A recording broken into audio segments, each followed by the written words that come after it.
শ্রাবণীর সাথে সবাইকে স্বাগত জানিয়ে আজকের রেসিপি কাঁচকলার কোপ্তা কারি, সম্পূর্ণ নিরামিষ রেসিপি। তো আপনারা সাথে থাকুন, স্কিপ না করে পুরো ভিডিওটা দেখার অনুরোধ রইল। কিভাবে আমি কাঁচকলার কোপ্তা কারি রেসিপি তৈরি করেছি,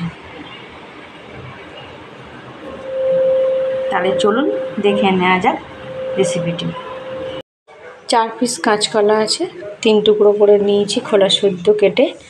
2টো আলু আছে 2 টুকরো করে রাখা। তো কাঁচকলা আলুটা আমি সিদ্ধ করে নেব প্রথমে। তো আজকের রেসিপি আপনাদের কাছে সম্পূর্ণ নিরামিষ রেসিপি, কাঁচকলার কোপ্তা কারি রেসিপি। তো প্রথমে আমি এটা সিদ্ধ করে নেব। একটু নুন আর হলুদ দিয়ে দিলে তাহলে কলার কষটা আর থাকবে না। নুন আর হলুদ দিয়ে দিয়েছি। সিদ্ধ হয়ে গেছে কাঁচকলা আলু। এটা আমি নামিয়ে ঠান্ডা করে খোসাগুলো ছাড়িয়ে নেব। কলার খোসাটা ছাড়িয়ে নিয়েছি এইভাবে পরিষ্কার করে। আলুর খোসাও ছাড়ানো হয়ে গেছে। এগুলোকে হাতের সাহায্যে ম্যাশ করে নেব। তার সাথে কী কী উপকরণ দিয়েছি একবার দেখে নিন। কাঁচা লঙ্কা কুচানো, লবণ, ধনের গুঁড়ো, গরম মশলার গুঁড়ো, গোলমরিচ, হলুদ, জিরের গুঁড়ো, লঙ্কার গুঁড়ো, প্রত্যেকটা উপকরণ দিয়ে এটাকে ভালোভাবে হাতের সাহায্যে আমি এটা ম্যাশ করে নেব। যদি পাতলা মনে হয় দেখি, তাহলে এখানে আমি বেসন অ্যাড করব। আপনারা না চাইলে নাও করতে পারেন। কাঁচকলার কোপ্তা কারিটা আমার মাখা কমপ্লিট হয়ে গেছে। এখানে আমার বেসন দেওয়ার প্রয়োজন মনে হলো না, ঠিকই আছে। তো এরকম প্রথমে আগে গোল গোল করে নিয়ে, যে যেমন পারেন আপনারা সেইভাবে শেপ দিয়ে নেবেন। তো আমি ঠিক এইভাবে একটা করে শেপ দিয়ে নেব। আর ওদিকে আমি কড়াতে রিফাইন অয়েল দিয়ে দিয়েছি। তেলটা গরম হোক ততক্ষণে, আমি ততক্ষণে এটা বানিয়ে নিই।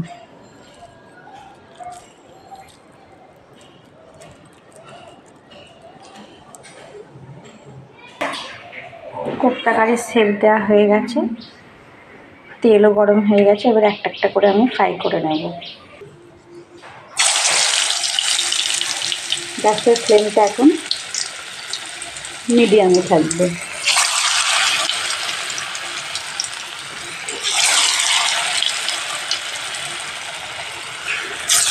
আমি প্রথমে 4 পিস ভেজে নেব, বাকিটা সেম প্রসেসে ভেজে নেব। 1 পিঠ হয়ে গেলে আর 1 পিঠ এইভাবে উল্টিয়ে দেবো।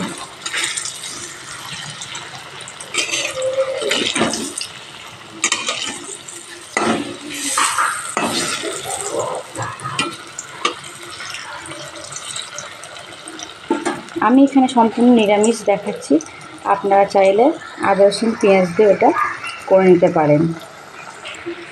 ভাজা হয়ে গেছে কাঁচকলার কোপ্তা কারি। এবারে আমি একটা পাত্রে তুলে নেব, বাকিগুলো সেম প্রসেসে ভেজে নেব। কাঁচকলার কোপ্তাগুলো ভাজা হয়ে গেছে, বেশ অনেকগুলোই হয়েছে। এবার মশলা হিসাবে সম্ভার 2টো তেজপাতা 2 টুকরো করে নিয়েছি, একটা তেজপাতা, 2টি শুকনো লঙ্কা, গোটা জিরের গুঁড়ো, ধনের গুঁড়ো, গোলমরিচ, কাশ্মীরি লঙ্কার গুঁড়ো কালারের জন্য, হলুদ, কাঁচা লঙ্কা, আদা বাটা, আর এখানে টমেটো পেস্ট করা আছে। তো প্রথমে আমি তেজপাতা, গোটা জিরে, শুকনো লঙ্কা সম্ভার দিয়ে নেব। এখানে সম্ভারটা দেওয়া হয়ে গেছে। এবার এখানে আমি আদা বাটা দিয়ে দেবো। গ্যাসের ফ্লেমটা একদম লোতে থাকবে। 10 সেকেন্ড ভাজার পর এখানে প্রত্যেকটা মশলা এখানে আমি দিয়ে দিলাম, দিয়ে একটু জল দিয়ে দেবো।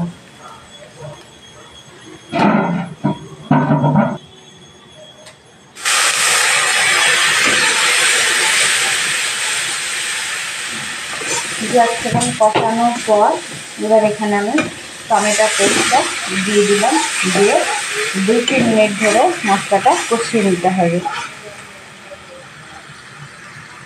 গ্যাসের ফ্লেমটা হাইতে দিয়ে মশলাটা আমি কষিয়ে নেব। এবার এখানে মশলা কষানো কমপ্লিট। গ্রেভির জন্য এখানে আমি পরিমাণ মতো জল দিয়ে দিলাম। আপনারা আপনাদের পছন্দসই জল দিয়ে নেবেন। এই পর্যায়ে এসে ঝালের জন্য 2টো কাঁচা লঙ্কা আমি চিড়ে দিলাম, আর একটু উপর থেকে ধনেপাতা ছড়িয়ে দিলাম। ঝোলটা ফুটে উঠলে কাঁচকলার কোপ্তাগুলো দিয়ে দেবো। অনেক সময় দেখি বাচ্চারা কাঁচকলা একদম খেতে চায় না, তাহলে এই রেসিপিটা কাঁচকলার বাচ্চাদের পক্ষে উপযুক্ত রেসিপি, খাওয়ানো যেতে পারে। এইভাবে আপনারা তৈরি করে বাচ্চাদের মুখে দেবেন, ওরা আনন্দ সহ খাবে। তো ঝোল ফুটে গেছে, কাঁচকলার কোপ্তাগুলো এখানে এবার অ্যাড করে দেবো। একটা একটা করে আমি দিয়ে দিলাম। বেশিক্ষণ ঝোলটা ফোটাতে হবে না, 2 মিনিট মতো ফুটিয়ে নিলেই হয়ে যাবে কাঁচকলার কোপ্তা কারি রেসিপি।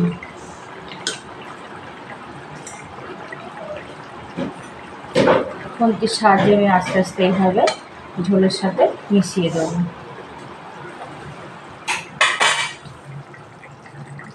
সবশেষে স্বাদ অনুসারে একটু চিনি দিয়ে দিলাম, একটু গরম মশলা গুঁড়ো দিয়ে দিলাম।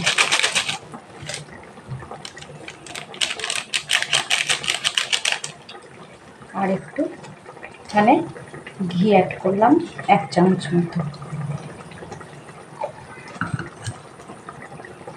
ভিডিওটি ভালো লেগে থাকলে অবশ্যই লাইক, কমেন্ট অ্যান্ড শেয়ার করতে ভুলবেন না। সাবস্ক্রাইব করার অনুরোধ রইল। প্রথম থেকে শেষ পর্যন্ত দেখার জন্য অসংখ্য ধন্যবাদ। কাঁচকলার কোপ্তা কারি রেসিপিটি অলমোস্ট ডান। দেখতে খুবই লোভনীয় হয়েছে, তো আপনারা বাড়িতে এইভাবে ট্রাই করবেন।